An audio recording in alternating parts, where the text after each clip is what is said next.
저는 국민학교밖에 나오지 못했습니다. 공부를 못한 건 절대 아니었습니다.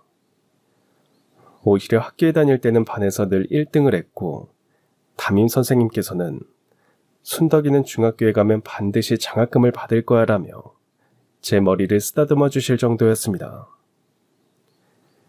그때만 해도 저에게는 꿈이 참 많았습니다. 선생님이 되어 아이들을 가르치고 싶기도 했고, 하얀 간호사복을 입고 아픈 사람들을 돌보고 싶기도 했습니다. 특히 책 읽는 것을 좋아해서 도서관에서 빌린 책을 품에 꼭 안고 집으로 돌아오는 길이 그렇게 행복할 수가 없었습니다. 그 무렵 제가 가장 좋아했던 책은 어린 왕자였습니다. 작은 별에서 온 왕자님처럼 저도 언젠가는 더 넓은 세상으로 나가고 싶었습니다. 하지만 그 모든 꿈들이 하루아침에 무너져 내렸습니다. 중학교 입학을 불과 한 달 앞둔 어느 추운 겨울날이었습니다. 건설 현장에서 일하시던 아버지가 갑자기 쓰러지셨습니다. 그날 저녁 아버지는 평소보다 늦게 들어오셨습니다. 얼굴이 유난히 창백해 보였지만 그냥 피곤한 줄로만 알았습니다. 그런데 밤중에 아버지가 갑자기 기침을 심하게 하시더니 피를 토하며 쓰러지셨습니다. 급히 병원에 실려가신 지 사흘 만에 아버지는 끝내 돌아오지 못하셨습니다. 그때 어머니는 늦둥이 동생을 임신 중이셨는데 아버지의 갑작스런 부고에 너무 놀라신 어머니는 그 자리에서 유산을 하시고 말았습니다.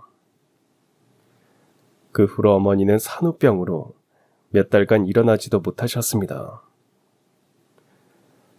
장례를 치르고 나니 집안은 완전히 무너졌습니다.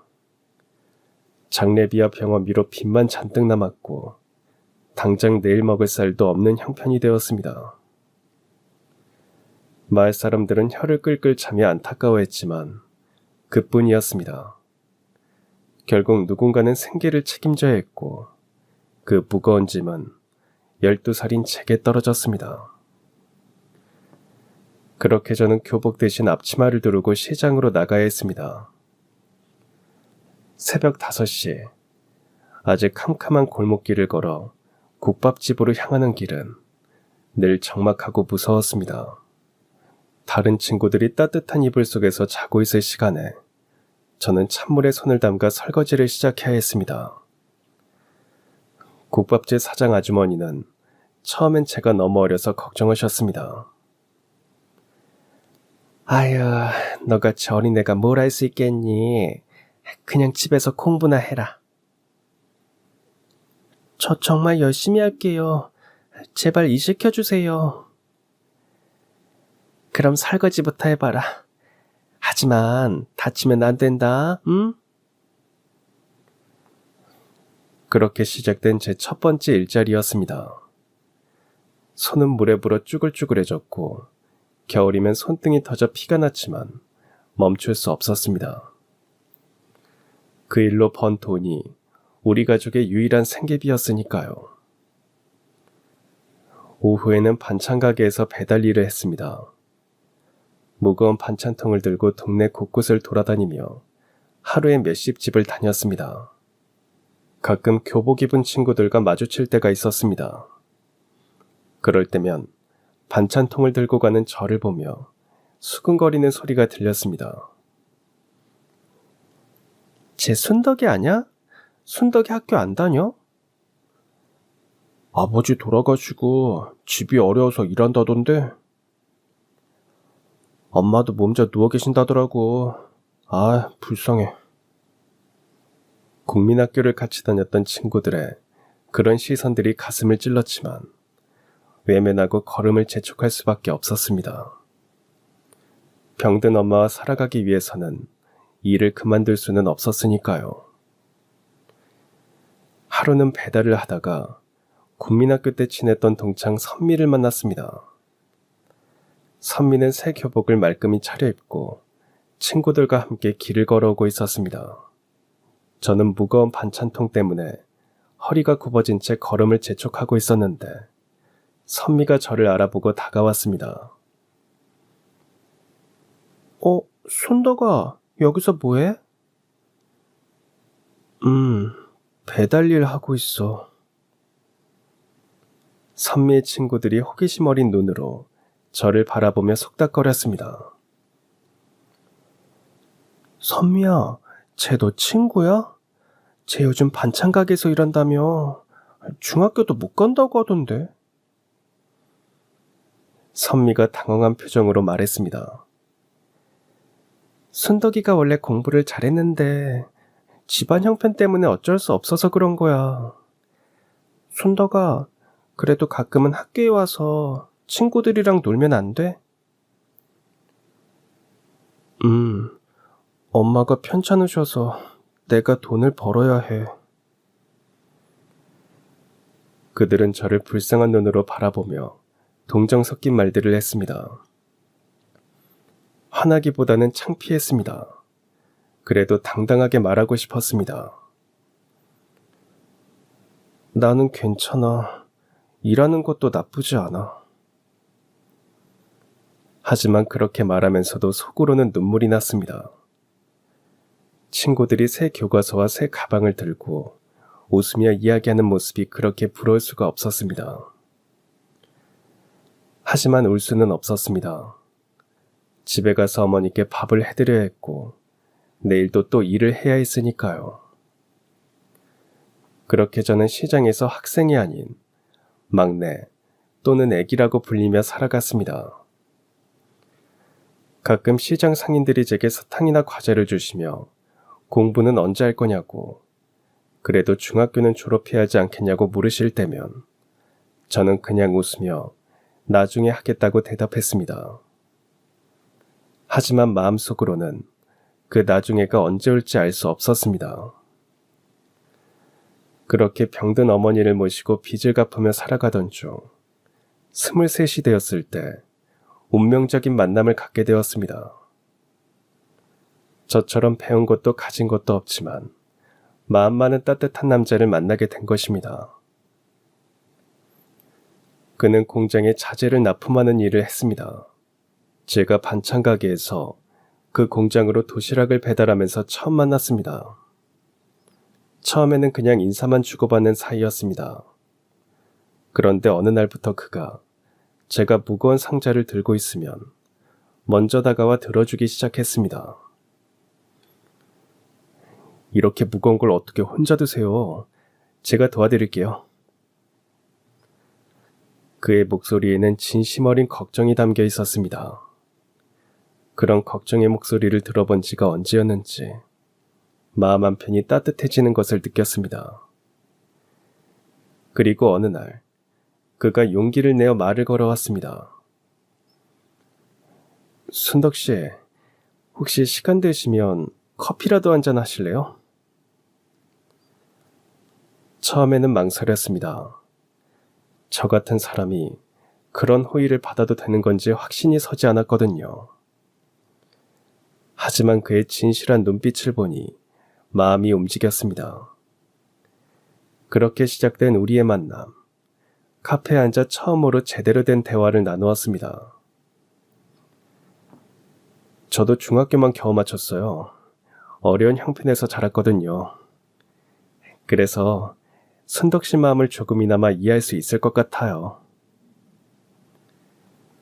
그 말에 마음이 놓였습니다.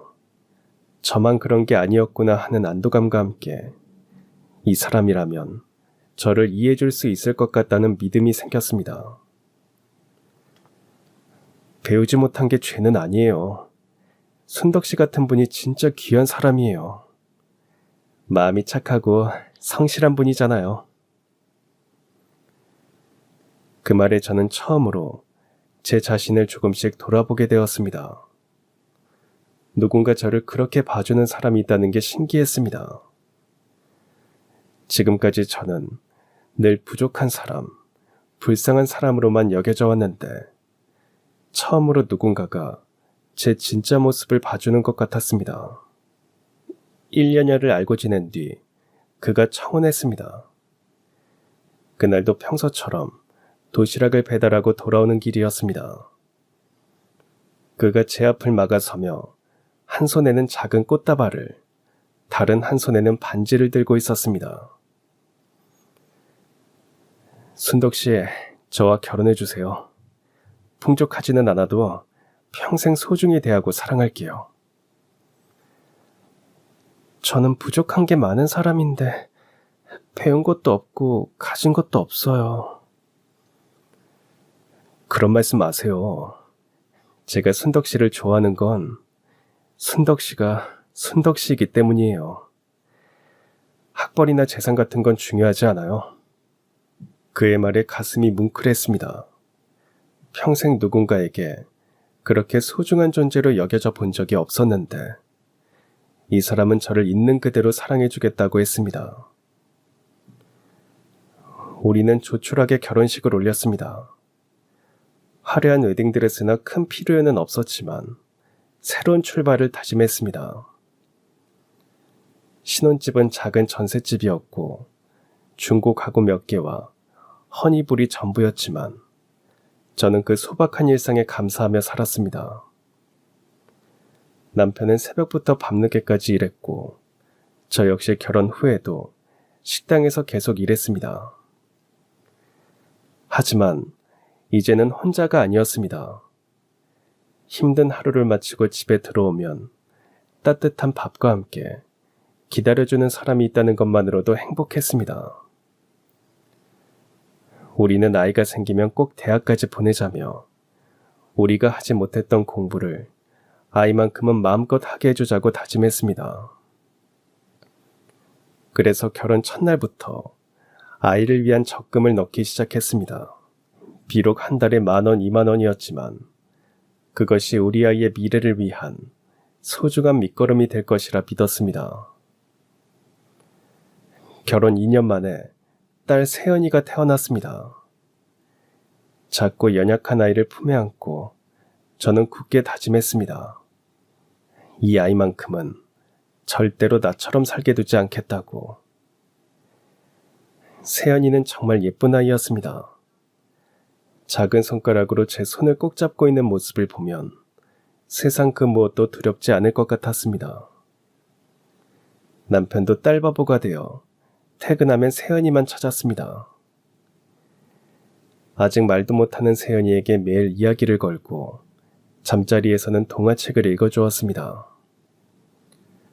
비록 남편도 저도 학업을 제대로 마치지 못했지만 세연이만큼은 책과 함께 자라기를 바랬습니다. 하지만 우리들의 행복한 시간은 오래가지 못했습니다. 세연이가 5살 되던 해 하늘이 시기라도 하듯 제 행복을 앗아갔습니다. 아버지처럼 남편도 갑자기 쓰러진 것입니다. 그날도 평소와 다름없이 남편이 출근했습니다. 저녁에 돌아올 거라고 생각하며 세연이와 함께 저녁 준비를 하고 있었는데 갑자기 전화가 울렸습니다. 부인이십니까? 남편분이 쓰러져서 응급실로 가고 있습니다. 머리가 하얘졌습니다. 세연이를 급히 이웃집에 맡기고 병원으로 달려갔습니다. 응급실에 누워있는 남편의 얼굴은 너무나 창백했습니다. 의사가 침통한 표정으로 말했습니다. 폐결핵 말기입니다. 이미 병세가 많이 진행된 상태입니다. 선생님, 그럼 어떻게 해야 하나요? 치료하면 나을 수 있죠. 최선을 다해보겠지만 확답을 드리긴 어려울 것 같습니다. 그 말이 무슨 뜻인지 알면서도 받아들이고 싶지 않았습니다. 남편은 아직 30도 안 되었고 세연이는 아빠가 필요한 나이였습니다. 그 후 몇 달간 저는 어린 세연이를 데리고 병원을 오가며 간병했습니다. 남편의 마지막 날이 가까워졌을 때 그가 힘없는 목소리로 말했습니다. 여보, 당신 곁에서 오래 웃게 해주고 싶었는데 끝까지 못 지켜줘서 미안해. 그런 말 하지 마세요. 분명히 나을 거예요. 당신이랑 살아서 참 행복했어. 나는 정말 행복했는데 당신 고생만 시켜서 미안하고 고마웠어. 그리고 우리 세연이 잘 부탁해. 사랑해. 그게 남편의 마지막 말이었습니다. 남편은 그 말을 마지막으로 그날 밤을 넘기지 못했고, 그렇게 저는 28의 나이에 다시 가장이 되었습니다. 남편이 세상을 떠난 후 현실은 더욱 가혹했습니다. 아이 하나를 혼자 키워야 한다는 현실이 너무나 막막했습니다. 그래도 포기할 수는 없었습니다. 세연이가 있었으니까요. 저는 새벽 4시에 일어나 청소일을 나갔습니다. 세연이가 깨기 전에 집에 돌아오기 위해 해 뜨기 전 골목을 뛰듯 달려야 했습니다. 잠든 아이를 깨워 밥을 먹이고 어린이집에 맡기고 나서야 조금 숨을 돌릴 수 있었습니다. 낮에는 식당에서 일하고 밤에는 전단지를 접으며 하루에 서너 시간밖에 못 자는 생활을 몇 년이나 이어갔습니다. 가끔 너무 피곤해서 서서 잠이 들 때도 있었습니다. 그런 어려운 시기에도 세연이는 꿋꿋했습니다.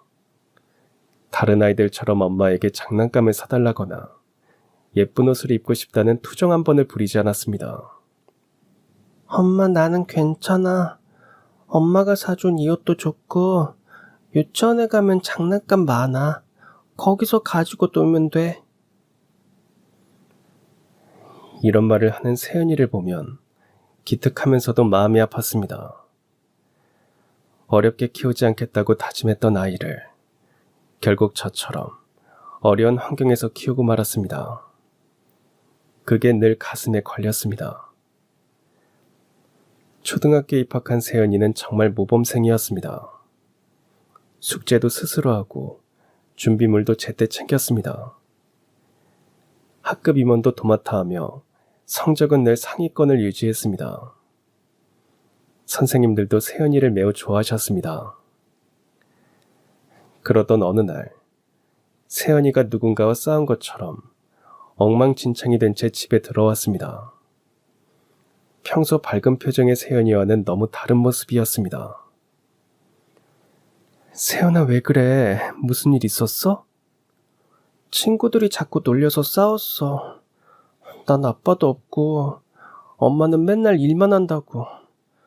그래서 내가 불쌍하다고 했어. 그리고 우리 집은 왜 이렇게 작냐고. 그래서 싸웠는데 내가 이겼어.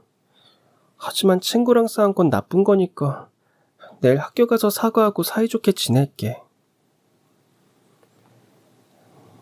그 말을 듣는 순간 어릴 적 제가 겪었던 상처가 고스란히 떠올랐습니다. 아무리 의젓해도 아이는 아직 어린아이였습니다. 평소엔 꿋꿋하게 잘 지내는 줄 알았는데 철없는 아이들이 던진 말 몇 마디에 이렇게 마음이 무너져 울고 있었다니. 저도 어릴 적 겪었던 바로 그 상처를 제 딸도 똑같이 겪게 하고 있다는 생각에 미안함이 밀려왔습니다. 세연아, 엄마가 미안해. 더 잘해주지 못해서. 엄마, 나는 괜찮아. 나는 우리 엄마가 최고야. 다른 엄마들보다 훨씬 더 열심히 일하잖아. 그 말을 듣는 순간 참 대견했지만 마음 한구석이 저렸습니다. 엄마 혼자 힘든 상황을 이해하려 애쓰며 스스로를 달래는 세연이. 하지만 가끔은 이렇게 친구들의 무심한 말에 상처받고 우는 모습을 보면 마음이 너무 아팠습니다. 세연이가 중학생이 되면서 형편이 조금 나아졌습니다. 그동안 제가 아껴 모아둔 돈과 은행 대출을 보태서 작은 식당을 열었거든요. 물론 처음에는 늘 그렇듯 힘들었습니다. 세연이네 밥집이라는 소박한 간판을 달고 문을 연 첫날, 손님이 한 명도 오지 않아서 하루 종일 멍하니 앉아 있었습니다. 이틀째, 사흘째도 마찬가지였습니다. 재료는 상하고 임대료 걱정에 잠도 제대로 잘 수가 없었습니다. 하지만 포기할 수는 없었습니다. 손님 한 명이라도 오면 최선을 다해 음식을 내고 웃으며 인사했습니다. 맛있다고 하는 분이 한 분이라도 계시면 그것만으로도 힘이 났습니다. 그렇게 몇 달을 버티다 보니 점심시간에 자주 오던 직장인 손님이 친구를 데려오고 동네에 입소문이 나기 시작했습니다. 그렇게 매출이 조금씩 안정되면서 생활비를 마련하는 건 물론 혼자서 특목고를 준비하던 세연이를 학원에도 보낼 수 있게 되었습니다. 세연아, 너 학원 가고 싶다고 했지? 네가 하고 싶은 공부 있으면 해봐. 엄마, 너무 좋아요. 나 진짜 열심히 할게요. 꼭 특목고도 가고 장학금도 받을 거예요. 엄마한테 절대 걱정 안 끼칠게요. 별것 아닌 그것이 그렇게 기쁘면서도 한편으로는 고작 학원 하나에 기뻐하는 세연이를 보니 그동안 아무것도 못해준 세월이 마음 한켠에 걸렸습니다. 세연이는 제게 자신의 다짐을 보여주기라도 하듯 새벽까지 공부했고 방학에도 도서관에서 하루를 보냈습니다. 친구들이 놀러 가자고 해도 늘 공부를 선택했습니다. 세연아, 가끔은 친구들이랑 놀기도 해야지. 엄마, 저는 목표가 있어요. 특목고에 가서 장학금을 받고 대학도 장학금으로 다닐 거예요. 그래서 엄마가 더 이상 고생하지 않게 할 거예요. 그런 세연이의 모습이 기특하면서도 안쓰러웠습니다. 아직 15살밖에 안 된 아이가 벌써 그런 걱정을 하고 있다니. 그렇게 열심히 공부한 세연이는 정말로 특목고에 합격했습니다. 합격 소식을 들은 날, 세연이가 뛰어오며 소리쳤습니다. 엄마 합격했어. 특목고 합격했어. 그리고 장학금도 받았어요. 등록금 걱정 안 해도 돼요. 그 순간 저는 눈물이 왈칵 쏟아졌습니다. 기특하고 자랑스러운 마음과 함께 어린 나이에 이렇게 악착같이 버텨야 했던 세연이가 안쓰러웠습니다. 그래도 환하게 웃는 딸을 보며 다행이라는 안도감이 밀려왔습니다. 세연이가 특목고에 합격하고 얼마 지나지 않아 학부모 회의가 열렸습니다. 낯선 교실에 들어서자 한 여성이 제 얼굴을 유심히 보더니 다가왔습니다. 어머, 혹시 순덕이 아니니? 네, 제가 김순덕이긴 한데 누구세? 너 선미? 국민학교 동창 선미였습니다. 몇십 년 만에 마주친 친구 얼굴에 반가움이 먼저 밀려왔습니다. 하지만 그 설렘은 오래가지 않았습니다. 어머, 야 세상에 몇 년 만이야. 어떻게 지냈어? 결혼했다는 소식은 들었는데 기집애. 결혼하고 나서 어떻게 연락도 한 번 안 하니? 맞다. 근데 네 딸도 여기 다녀? 우리 딸도 이번에 합격했거든. 그래? 우리 세연이도 이번에 붙었어. 어머 진짜? 잘됐다. 너 예전에 공부 더 하고 싶어 했잖아. 그땐 네가 시장에서 일하는 거 보고 마음이 좀 안 좋았는데 이제 세연이가 대신 네 꿈을 이어가는 거네. 딸이 이렇게 잘 커서 특목고까지 가다니 네 소원 풀리겠다. 정말 대단해. 어렸을 때 반찬 가게에서 일하는 거 볼 때부터 넌 참 대단하다고 생각했거든. 그 말 속에는 분명 칭찬이 섞여 있었지만 오래된 기억을 굳이 꺼내는 순간 제 마음 한구석이 쿡 찔렸습니다. 남편은 잘 지내? 세연이 어렸을 때 세상을 떠났어. 제 목소리가 조금 낮아졌지만 선미는 그 변화를 전혀 눈치채지 못했습니다. 어머 세상에, 그럼 혼자서 세연이를 키운 거야? 정말 힘들었겠다. 너 예전에도 참 고생 많았잖아. 어릴 때도 집안 사정 때문에 공부도 제대로 못하더니 이번엔 또 그런 일을 겪고. 겉으로는 걱정하는 듯한 표정이었지만 그 한마디 한마디가 제 가슴속 깊은 곳을 서늘하게 스쳐 지나갔습니다. 근데 여기 학비가 꽤 나갈 텐데 괜찮겠어? 괜찮아. 세연이가 장학금 받았거든. 장학금? 우와, 네 딸 진짜 공부 잘하는구나. 역시 딸은 엄마 닮는다더니 너 닮아서 그런가 보다.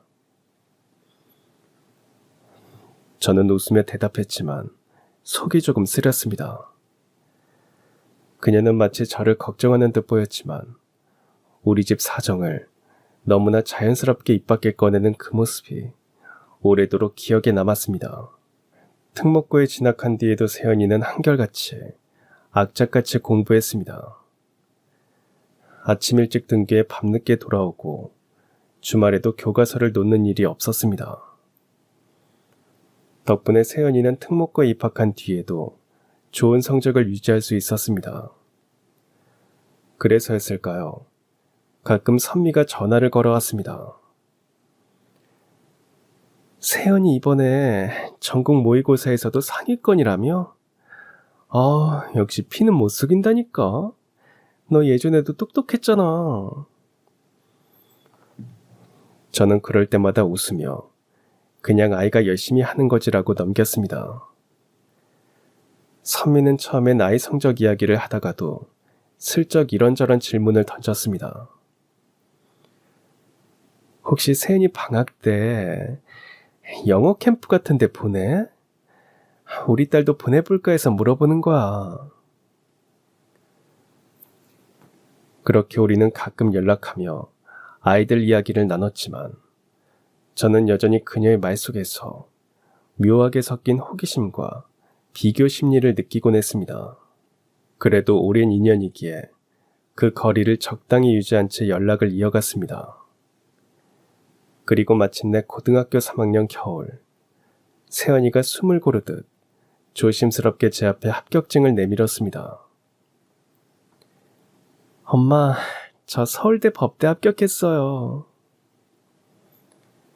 그 순간 제 눈앞이 흐려졌습니다.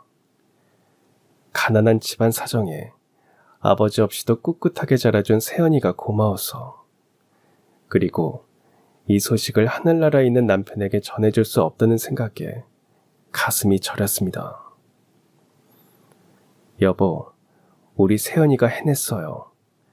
당신이 못 본 그 길 끝까지 가고 있어요. 속으로 그렇게 되뇌다 보니 눈물이 쏟아졌습니다. 기쁨과 안도, 그리움과 미안함이 한꺼번에 밀려와 그날 밤 저는 잠을 이룰 수 없었습니다. 못 이룬 제 꿈을 세연이가 대신 이뤄주는 것만 같아 그보다 더 행복할 수 없었습니다. 세연이는 대학에 들어가서도 늘 장학금을 받으며 공부에 매진했습니다. 수업과 아르바이트를 병행하면서도 단 한 번도 학비 때문에 제게 손을 벌린 적이 없었습니다. 저는 그저 용돈이라도 조금 보태주고 싶은 마음에 더 열심히 일했죠. 그렇게 4년이 훌쩍 지나 세연이는 졸업과 동시에 사법시험에 합격했습니다. 사법연수원 과정을 무사히 마친 뒤 대학 시절 인턴십을 했던 로펌에서 정식 변호사로 입사하게 되었습니다. 세연이가 변호사가 된 덕분에 저희 집 형편도 조금씩 나아졌고 그제야 제 마음 한구석을 짓누르던 불안이 서서히 가라앉았습니다. 그런 세연이가 어느 날 저녁 조심스럽게 말을 꺼냈습니다. 엄마, 저 만나는 사람이 있어요. 그렇게 처음 들은 이름이 준호였습니다. 같은 로펌에서 일하는 선배 변호사라고 했고, 이야기를 들어보니 성품이 참 곱고 진중한 사람이더군요. 그러나 제 마음속에는 기쁨보다 먼저 걱정이 고개를 들었습니다. 혹시라도 우리 집 형편 때문에 앞으로 세은이의 결혼이 순탄치 않을까 하는 불안이었습니다. 그 마음을 눈치챘는지 며칠 뒤 준호가 저를 찾아와 단정하게 인사했습니다. 어머니, 저는 세은이랑 함께 살면서 돈이나 형편보다 서로 믿고 존중하는 게 더 중요하다고 생각합니다. 어머니가 걱정하시는 부분은 전혀 문제되지 않습니다. 그 한마디에 제 마음속 단단한 돌덩이가 조금은 녹아내렸습니다. 그렇게 1년여의 교제 끝에 두 사람은 결혼했고, 준호는 사이라기보다 친아들처럼 저를 챙겨주었습니다. 부모님과 남편을 잃고 홀로 힘겹게 살아왔던 제 삶은 그때부터 비로소 조금씩 안정을 찾아가기 시작했습니다. 그렇게 행복한 시간을 보내던 어느 날이었습니다. 한참 저녁 준비를 하고 있는데 선미에게서 전화가 걸려왔습니다. 오랜만에 안부 인사를 나눈 후 선미가 본론을 꺼냈습니다. 우리 딸 결혼한다. 결혼식이 다음 달인데 꼭 와야 해. 그날 국민학교 동창들도 많이 온다고 했어. 네 얘기했더니 다들 얼마나 보고 싶어 하던지. 전화를 끊고 나서 한참을 멍하니 서 있었습니다. 선미와는 몇 년 전 세연이 고등학교 다닐 때 마주쳐서 그 뒤로 가끔 안부 정도는 주고받았지만 다른 동창들과는 정말 오래 연락이 끊어진 상태였거든요. 과연 내가 가도 될까? 솔직히 말하면 부담스러웠습니다. 예전에 어려웠던 시절들, 남들 앞에 당당하게 서기 힘들었던 그 시간들이 떠올랐어요. 지금은 많이 나아졌다고 해도 몇십 년 만에 만나는 자리에서 옛날 얘기가 나오면 어떻게 대답해야 할지 막막했습니다. 며칠을 고민하고 있는 제 모습을 본 세연이가 걱정스러운 표정으로 무슨 일이냐고 물었습니다. 선미 딸 결혼식에 국민학교 동창들이 많이 온다는 얘기를 하자 세연이가 왜 그것 때문에 고민하는지 되물었습니다. 너무 오랜만이라서 솔직히 좀 어색할 것 같아서. 엄마, 예전에 어려웠다고 지금도 숨어 살 필요는 없잖아요. 이제 우리도 당당하게 살고 있고 엄마도 충분히 잘 살고 계시잖아요. 오히려 친구들 만나서 안부도 나누고 좋은 시간 보내다 오세요. 딸의 따뜻한 말에 마음 한구석이 저려왔습니다. 언제부터인가 제가 더 소심해져 있었던 건 아닌지, 괜한 걱정으로 스스로를 가두고 있었던 건 아닌지 생각해보게 되었어요. 그래, 한때는 함께 꿈꾸고 웃었던 친구들이잖아. 마음을 정하고 결혼식에 가기로 했습니다. 결혼식에 가기 며칠 전, 세연이가 쇼핑백 하나를 들고 들어왔습니다. 봉투 속에는 은은한 색감의 고급스러운 원피스와 재킷이 들어있었습니다. 엄마, 이거 입고 가세요. 아니, 이거 비싼 거 아니야? 뭐하러 이런 데 돈 써? 비싸긴요. 엄마가 이런 옷 한 벌쯤은 입을 때도 됐어요. 이 정도 살 여유는 이제 있잖아요. 그때 거실에 있던 사위가 웃으며 거들었습니다. 장모님, 세연이 말이 맞아요. 이제 잘 사는데 좋은 옷 하나 입으시는 게 뭐 대수라고요. 그게 다 장모님 덕분인데요. 저는 멋쩍게 웃으며 고개를 저었습니다. 고맙긴 한데 나는 예전처럼 밥 3끼 먹고 잘 곳 있는 지금만 해도 참 감사해. 그 돈이면 너희들이나 더 좋은 거 사든지 애들한테 뭐라도 하나 더 사줘. 나는 이렇게 사는 게 제일 편하거든. 그래도 네 마음은 고맙게 받을게. 결혼식 당일 아침, 세은이가 사준 옷을 한참 바라보다가 결국 옷걸이에 다시 걸었습니다. 고급스럽고 예쁘긴 했지만 제 마음이 자꾸 불편했습니다. 평소 입던 옷이 아니면 괜히 더 어색하고 남의 옷을 빌려 입은 듯한 기분이 들 것 같았습니다. 그래서 깨끗이 다려둔 제가 늘 입던 단정한 옷을 골라 입었습니다. 호텔 로비에 들어서자 화려한 샹들리에와 번쩍이는 대리석 바닥이 눈을 부셨습니다. 저는 그저 조용히 식만 보고 돌아가야지 하는 마음뿐이었습니다.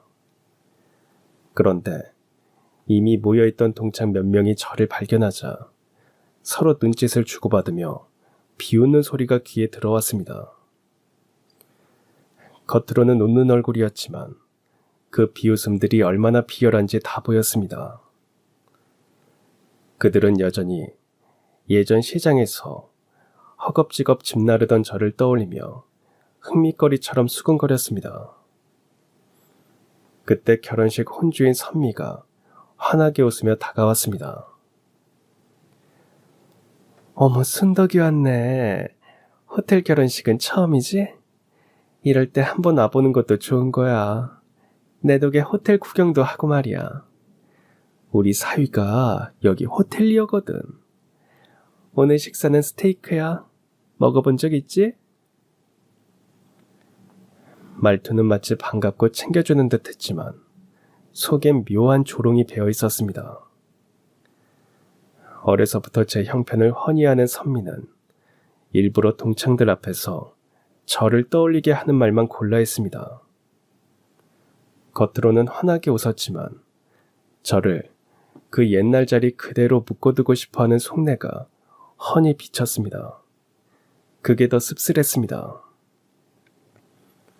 괜히 왔다는 생각이 목구멍까지 차오르던 순간 로비 끝에서 정장 차림의 중년 남성이 빠른 걸음으로 다가왔습니다. 뒤이어 호텔 직원들을 부르며 서둘러 따라붙었습니다. 그 남자는 제 앞에 서더니 허리를 깊숙이 숙였습니다. 어머님, 오셨으면 연락이라도 주시죠. 직접 모시러 갔어야 했는데 정말 죄송합니다. 김 대표 아니야. 조용히 왔다 가려고 했지. 세연이도 곧 온다고 했고. 순식간에 로비가 고요해졌습니다. 선미와 친구들은 놀란 눈으로 저와 그 남자를 번갈아 보았습니다. 어머님? 너 딸만 있다고 하지 않았어? 저 사람은 누구야? 사위야? 안녕하십니까. 어머님 친구분들 되시죠? 저는 이 호텔 사장 김석현입니다. 저는 어머님의 아들도 사위도 아닙니다. 하지만 어머님이 아니었다면 저는 중학교조차 가지 못했을 겁니다. 형편이 어려워 진학을 포기하려던 저에게 어머님이 매년 장학금을 보내주셨거든요. 그 덕분에 공부를 이어갈 수 있었고 이렇게 호텔 사장이 될 수 있었습니다. 부모님이 없는 저를 보살펴 주신 은인이라 저는 어머님이라고 부르고 있습니다. 방금 전까지만 해도 저를 비웃던 친구들의 표정이 굳어졌습니다. 그들이 기억하는 저는 가난하고 초라한 사람이었을 텐데 누군가 인생을 일으켜 세운 은인이라는 사실이 그들의 웃음을 순식간에 빼앗아갔습니다. 장학금? 순덕이가? 얜 국민학교밖에 못 나오고 시장에서 평생 고생했잖아. 무슨 돈이 있어서? 여전히 비아냥을 멈추지 못하는 선미의 말에 호텔 사장이 된 석현이가 선미를 바라보며 미소를 지었습니다. 그 미소는 부드러웠지만 단호했습니다. 오늘 이 호텔에서 따님이 결혼하신다고 들었습니다. 축하드립니다. 사위분이 저희 호텔에 다니신다고. 제가 어머님께 이야기 듣고 특별히 하객분들을 위한 답례품을 따로 준비했습니다. 가실 때 꼭 챙겨가세요. 자기 딸 결혼식까지 챙겨줬다는 호텔 사장의 말에 선미는 조금 놀란 기색이었습니다. 그리고 어머님은 돈이 많아서 저희를 도우신 건 아니에요. 그 시절 어머님은 다들 아시다시피 본인도 힘들게 사셨죠. 하지만 그렇게 힘들게 번 돈을 아껴가며 저희 같은 아이들을 후원하셨고 그 덕분에 제가 이 자리에 설 수 있었습니다. 순간 선미와 친구들의 얼굴이 붉게 달아올랐습니다. 방금 전까지 저를 내려다보던 시선은 사라지고 그 자리에 불편함과 당혹스러움만이 남았습니다. 주변에 있던 친구들조차 저를 다시 바라보며 어색하게 웃거나 시선을 피했습니다. 그만하게. 별것도 아닌 일인데 할만하니까 했던 거야. 사실 제가 아이들을 도운 일에는 처음부터 거창한 뜻이 있었던 건 아니었습니다. 그 시작도 아주 우연이었습니다. 오래전 시장통에서 식당을 할 때였습니다. 점심 무렵 단골로 다니던 동네 중학교 선생님 한 분이 식사를 하러 오셨습니다. 그분은 전화를 받으며 한숨 섞인 목소리로 말씀하셨습니다. 네, 그렇습니다. 올해도 장학생을 뽑긴 했는데 예산이 부족해서요. 형편이 어려운 아이들이 너무 많네요. 그 말이 제 가슴에 박혔습니다. 저도 학교를 제대로 다니지 못한 채 어린 나이에 생계를 위해 일터로 나갔던 사람입니다.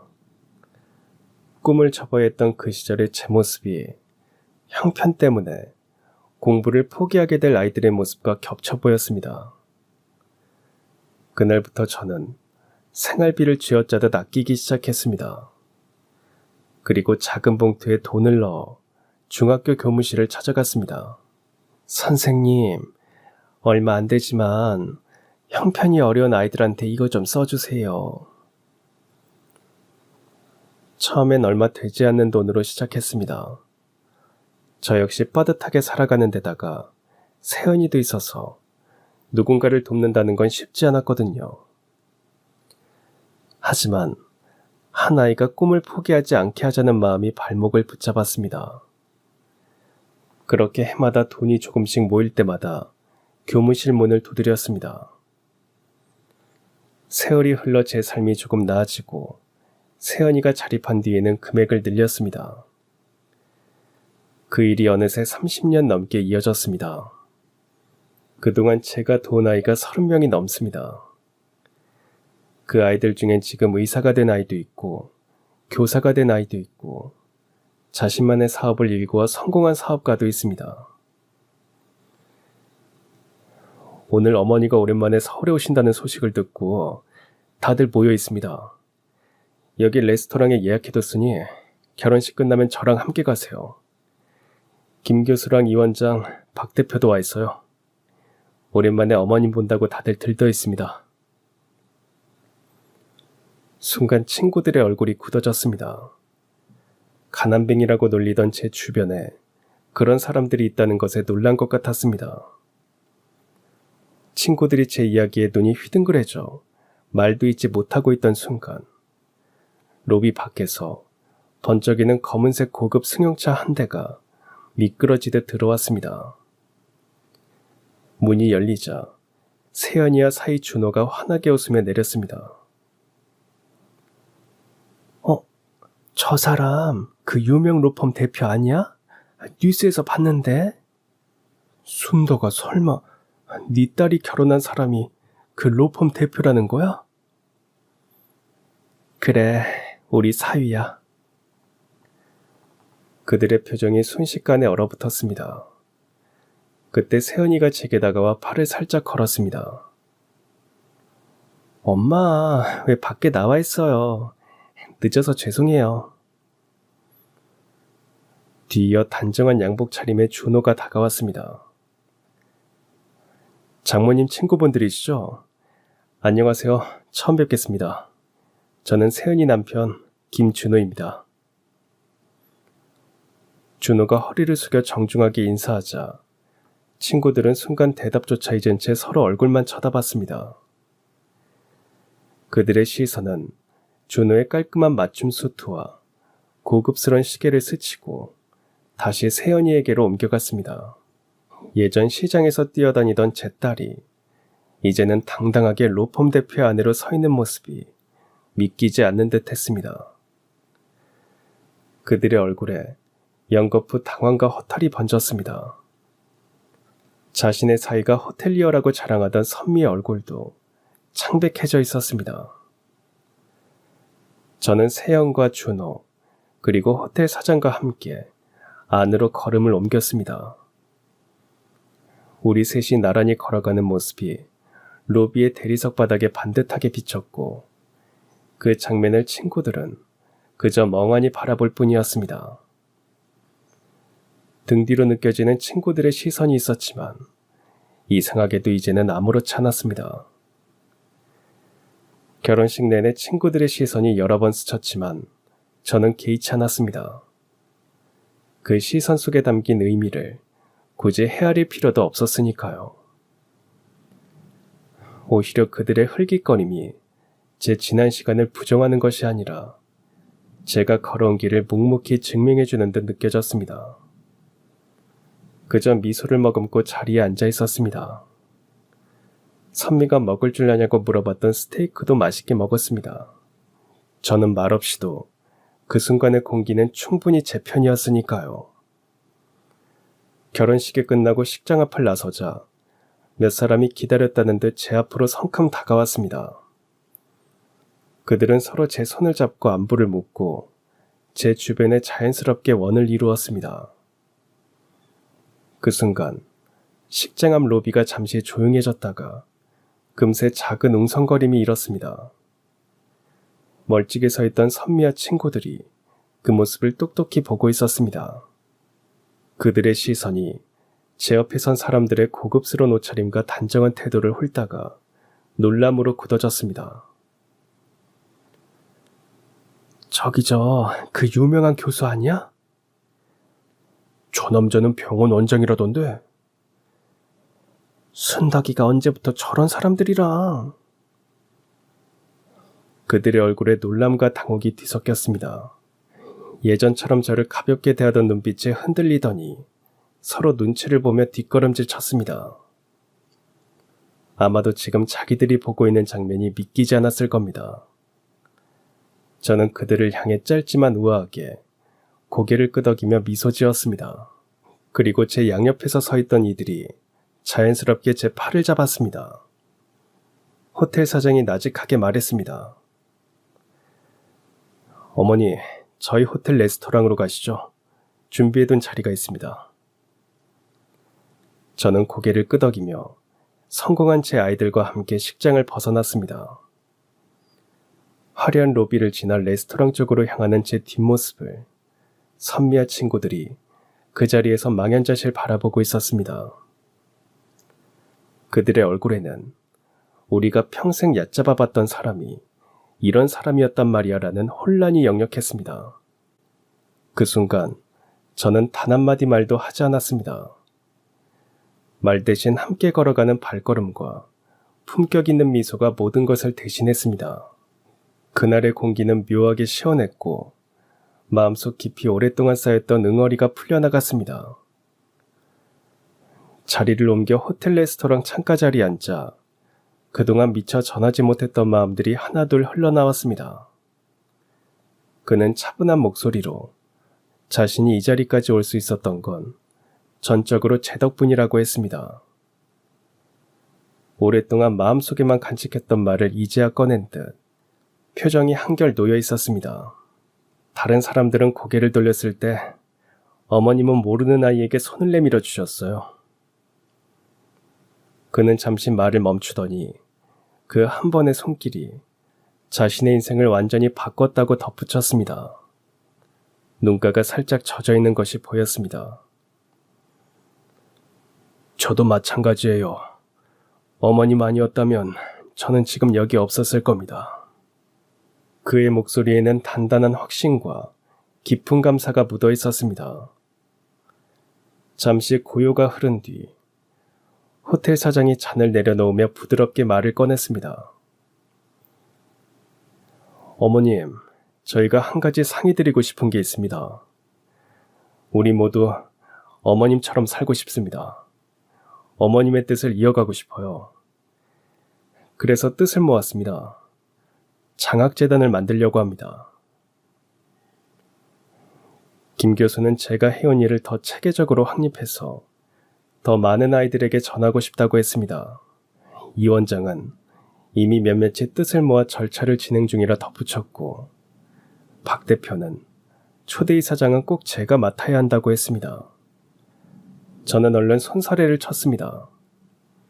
그때 세연이가 제 손을 꼭 잡았습니다.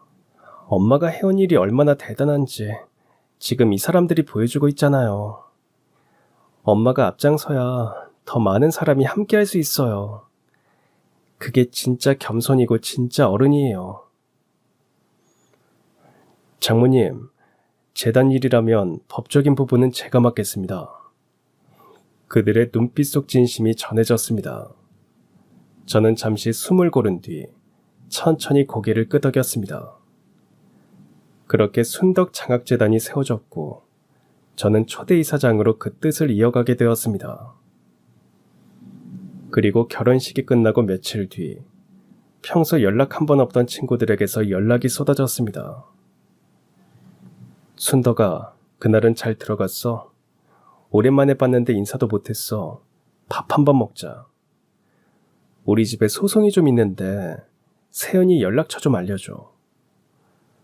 호텔 사장님이랑 친하다며 할인 좀 안 될까? 재단 일은 어떻게 하는 거야? 나도 뭔가 도움이 되고 싶어. 하지만 저는 모두 정중히 거절했습니다.